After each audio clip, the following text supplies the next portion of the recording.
Bonjour à tous, je m'appelle Francky, c'est ma deuxième critique aujourd'hui sur YouTube et je vais vous parler de Superman 2025 réalisé par James Gunn. C'est parti. Ici, le film de James Gunn part du principe qu'on connaît tous le personnage, donc pas besoin de revenir sur ses origines ou quoi que ce soit, même si on a deux trois rappels sur sa faiblesse par rapport à la kryptonite, qu'il a été envoyé par ses parents sur la Terre pour faire le bien et non pas le mal, bien entendu. Voilà, donc ça c'est le postulat de départ, c'est que Superman est connu de tout le monde à Metropolis, qu'il fait le bien partout, mais surtout qu'il en prend plein la tronche. Parce que la vision de ce film par James Gunn, c'est de se dire, bah Superman il est avant tout humain, donc on va lui en mettre plein la tronche, et il va passer pour un sparring partner pendant 2 heures de film. Voilà. J'y suis allé sans beaucoup d'attente, j'ai payé ma place 9 euros. Déjà j'ai trouvé que ça m'a pouvait coûter un bras, que ça coûte un bras d'aller au cinéma en ce moment. Parce que j'étais resté sur Man of Steel et j'étais resté sur Superman Returns, respectivement Zack Snyder et Bryan Singer. Et je me disais, qu'est-ce que James Gunn, qui est justement le créateur des Gardiens de la Galaxie, enfin réalisateur pardon des Gardiens de la Galaxie, va pouvoir nous apporter pour Superman. Surtout que c'est le lancement Superman, comme vous le savez, du nouvel univers d'ici, avec les personnages qui doivent arriver et qui sont présentés dans ce nouveau film comme Hawk Girl, pardonnez-moi, Mister Terrific et éventuellement Green Lantern. Alors, changement de casting bien entendu, comme vous le savez, David Cohen-Sweat qui joue le rôle de Superman et donc Clark Kent, Rachel Brosnahan qui joue le rôle de Lois Lane. Je fais pas le reste du casting parce que ce serait trop long à développer et pour tout vous dire, le scénario est tellement foutraque et tellement mal branlé que on voit pas beaucoup les autres personnages, si ce n'est qu'on présente on nous présente effectivement les autres super-héros de l'univers rapidement, mais vraiment très rapidement. David Corenswet pour commencer, un peu bancal, il fait un peu gamin, on va pas se mentir. Un peu charismatique, mais pas beaucoup. Il est pas beaucoup mis en avant par la mise en scène de James Gunn et non, je suis resté sur ma faim, j'ai pas été convaincu du tout. Rachel Brosnahan dans le rôle de Lois Lane, ouais, allez, un peu plus farfelu que les autres rôles Lois Lane qu'on a vu par le passé. Un peu plus rentre-dedans comme Nana, journaliste assez casse-pied. Elle est omniprésente une bonne partie du film, enfin la première partie du film en tout cas, et la deuxième partie on la voit pas. Donc c'est dommage. Niveau écriture du scénario, sincèrement j'ai rien compris. Je n'ai rien pigé à ce film. Tout au plus qu'en fait Lex Luthor est vénère contre Superman et qu'il essaye, pendant les 2 heures de temps du film, de le dessouder. Voilà, c'est tout ce que j'ai retenu du film. C'est plat, il n'y a pas d'enjeu. Le personnage de Superman, je ne m'y suis pas du tout accroché, pourtant c'est un personnage que j'adore. Henry Cavill à l'époque, ou éventuellement Brandon Routh avait réussi à lui donner une consistance. Mais là, clairement, j'ai pas du tout accroché à sa version du Superman. J'ai pas réussi à avoir de l'empathie pour lui. Oui, il est rendu humain par James Gunn. Il est rendu, on va dire, docile et vraiment sympathique sur certains points. Mais la plupart du temps, non, c'est un gamin, il en prend plein la gueule. Voilà. Donc j'ai pas réussi à m'accrocher au personnage. Et j'ai décroché très très très rapidement. Et vous savez pourquoi j'ai décroché? Parce qu'en fait, le scénario est un fourre-tout. C'est une gigantesque cour de récréation pour développer le DC Universe, le nouveau DC Universe, que James Gunn devait absolument faire renaître. Mais j'ai pas réussi. Clairement, j'ai pas réussi. James Gunn, c'est un réalisateur que j'aime beaucoup. C'est un réalisateur que j'ai encensé après avoir vu la trilogie des Gardiens de la Galaxie. J'adore son côté funky, j'adore son côté décomplexé, ce qu'il a fait de Groot, ce qu'il a fait de la saga, sa mise en scène. Il arrive toujours à jouer avec les seconds degrés, voire le 18e degré dans sa mise en scène, à nous faire des profondeurs de champ de fou, à travailler son cadre pour nous permettre de suivre plusieurs actions dans le même temps. Euh, et là, pour Superman, bah, j'ai trouvé qu'en fait la caméra, elle faisait n'importe quoi. Enfin, on n'a pas l'ampleur de la mise en scène d'un Snyder, ou on n'a pas l'ampleur d'une mise en scène à la Bryan Singer, c'est un peu fourre-tout. En fait, on voit Superman se foutre sur la tronche avec plein d'ennemis, qui pourraient être remplacés par n'importe quel personnage dans la saga. Il n'y a jamais ce côté iconographie, il n'y a jamais ce côté ampleur. On nous montre un Superman qui, comme je le disais tout à l'heure, est iconisé mais grâce au S. C'est tout. En fait, à de nombreuses reprises, on nous fout le S de Superman en plein écran, gros plan, pour bien montrer que c'est Superman. Attention, c'est le super-héros.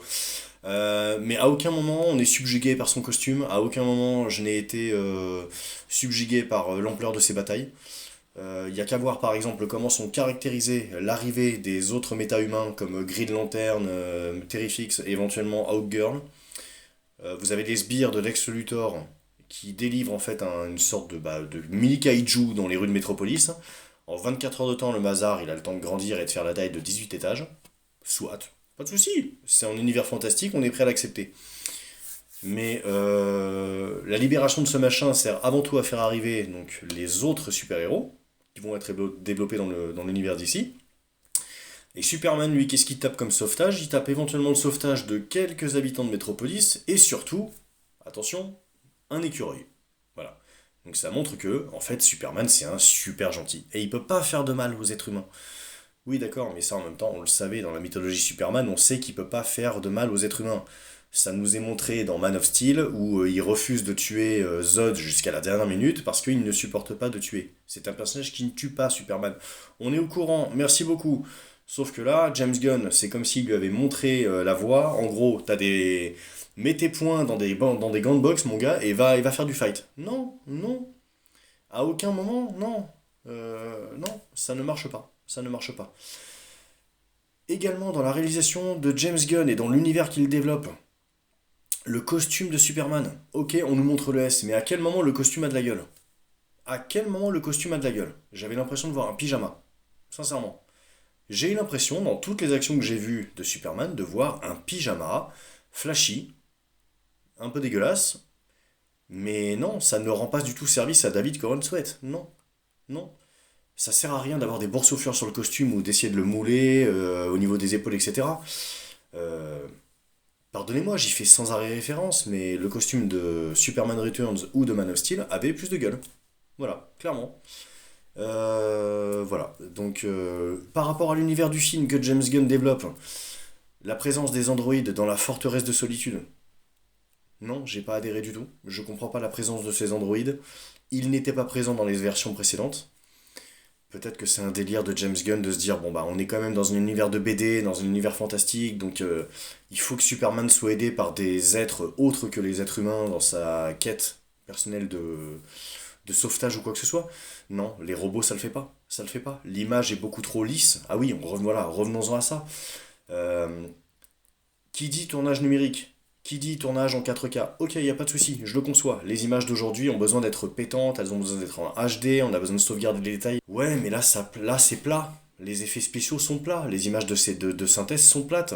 On a l'impression que la caméra fait du yo-yo en permanence avec Superman, mais les images sont très très très plates. Il n'y a qu'à voir la séquence avec le kaiju. Ouais, à moins avec deux trois effets de flamme quand le machin crache sa fumée, mais il y a pas de consistance. Je fais un parallèle avec la critique que j'ai fait sur Jurassic World Rebirth il y a pas longtemps, il y a à peu près une semaine de ça. Vous pouvez la voir sur YouTube. Jurassic World Rebirth, réalisé par Gareth Edwards, euh, il avait de la gueule, même si j'ai défoncé le film parce que j'ai pas du tout aimé ce qu'il en a fait. Mais après, bon, j'aime bien la réalisation de Gareth Edwards. Bref. Gareth Edwards, il a le mérite pour lui d'avoir voulu faire un parti pris en pellicule. Ok. Il a filmé dans des décors naturels et il a filmé en pellicule. La pellicule, ça donne un grain. Euh, Pourquoi ne pas utiliser la pellicule ou ce qu'a fait par exemple Bryan Singer d'utiliser le 70 mm avec une caméra qui rappelle un peu le grain pellicule, même s'il avait filmé en numérique? Pourquoi ne pas l'avoir fait? Alors il y a un parti pris de mise en scène, certes. J'aurais préféré voir un film qui assume le côté BD, on va aux origines du personnage avec un costume flashy, ok mon pote. Mais dans ce cas-là, assume le côté pellicule. Tu veux faire un truc un peu rétro, qui démarque des autres films, fais un film en pellicule. Va dans des environnements naturels, filme la ville. Là, malheureusement, le côté forteresse de solitude avec les androïdes, l'image plate, euh, la faible profondeur de champ dans certaines images, non, ça ne colle pas à l'univers du personnage. Ça ne colle pas. C'est ça aussi qui m'a fait décrocher. Autre chose qui m'a fait décrocher, je vous le dis sincèrement, c'est l'univers de poche de Lex Luthor. Qu'est-ce que c'est que ce truc? C'est mal foutu, les images de synthèse sont mal faites. Superman met un coup de poing dans l'espèce de cube qui le libère de cet univers de poche. Et après, il emmène tout le monde avec lui, et patati patata, et il en sort. Non, non, ça marche pas. Ça ne marche pas. C'est un fourre-tout visuel, un fourre-tout scénaristique et un fourre-tout visuel. Et voilà, j'en attendais beaucoup plus de James Gunn. Voilà, j'en attendais plus d'un mec qui est visionnaire dans sa mise en scène sur d'autres films et qui malheureusement ici nous fait du bric-à-brac. Voilà. Donc bon, désolé.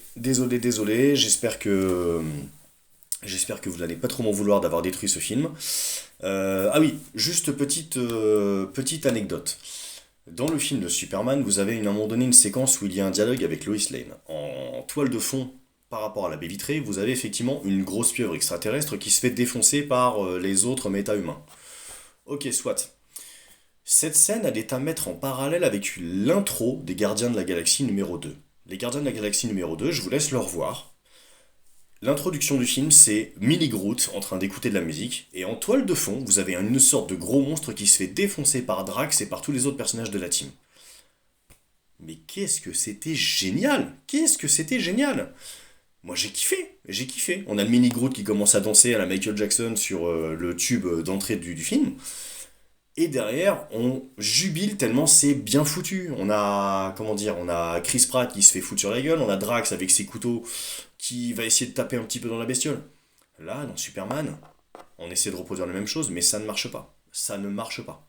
N'hésitez pas dans vos commentaires à me dire si cette critique a été constructive pour vous, si vous pensez que je dois complètement arrêter, si vous pensez que c'est pourri, si vous pensez que ça vous apporte un œil neuf sur la mise en scène de James Gunn, etc. Puisque le but de mes critiques est de vous apporter un œil omniscient et critique sur sa mise en scène, sur le matos qu'il utilise, sur l'univers, sur la manière qu'il a de filmer, sur la mise en scène, enfin bref, sur tout l'aspect storyboard, sur tout l'aspect technique. Voilà.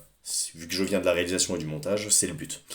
N'hésitez pas à me laisser vos commentaires, au plaisir de vous revoir lors d'une prochaine critique de film, si tant est que j'aille au cinéma prochainement, parce qu'avec le nombre de daubes qui sortent, c'est pas dit. Et je vous dis à très bientôt. Salut les gars!